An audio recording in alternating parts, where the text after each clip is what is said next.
Faoi sholas na gallaí.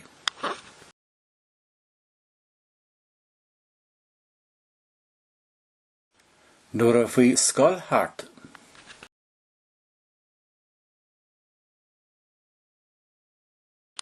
go mór, faoin am seo,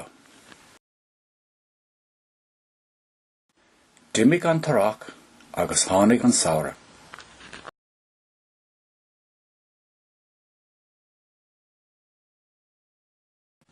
Níor a bhada go raibh mar sin féin ar mo leabhar duit. A le héad de lá,